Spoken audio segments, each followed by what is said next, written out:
Assalamualaikum warahmatullahi wabarakatuh. Perkenalkan, nama saya Agustina Eka Susanti, NPM 187540002.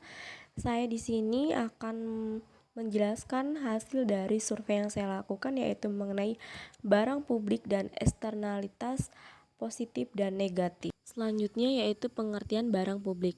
Barang publik adalah barang yang apabila dikonsumsi oleh individu tertentu tidak akan mengurangi konsumen orang lain akan berkurang tersebut. Contohnya barang publik adalah sebagai berikut. Contoh pertama yaitu lampu penerangan jalan.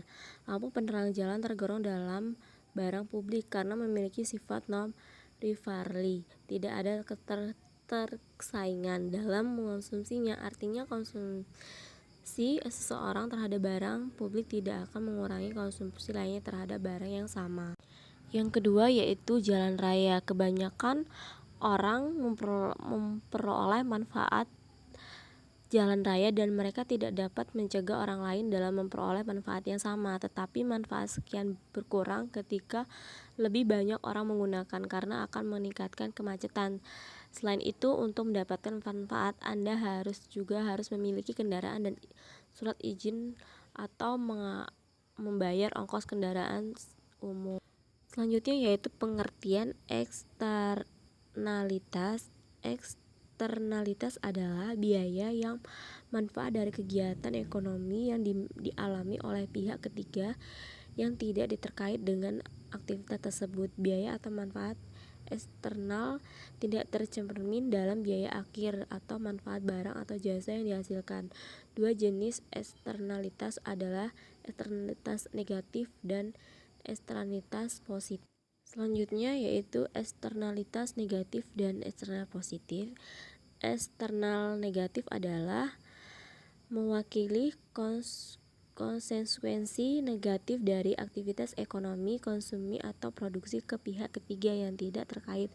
Beberapa eksternalitas negatif sangat berbahaya setiap limbah, polusi, dan pencernaan lingkungan. Selanjutnya yaitu eksternalitas positif. Eksternalitas positif itu adalah manfaat dari kegiatan ekonomi bagi pihak ketiga yang tidak terlibat meski memberi manfaat, namun realitas semacam ini menciptakan efisiensi pasar. Contoh eksternalitas negatif dan positif. Yang pertama, polusi air yang disebabkan oleh produksi yang mengalir ke air sungai hingga dapat menyebabkan kerusakan ekosistem pengairan.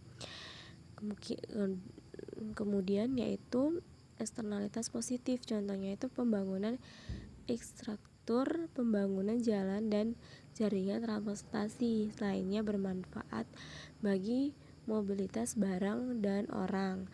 Tidak hanya itu, agen rel juga mendapatkan keuntungannya. Selanjutnya yaitu penanganan polusi air. Yang pertama itu pembuatan kolam stabilisasi.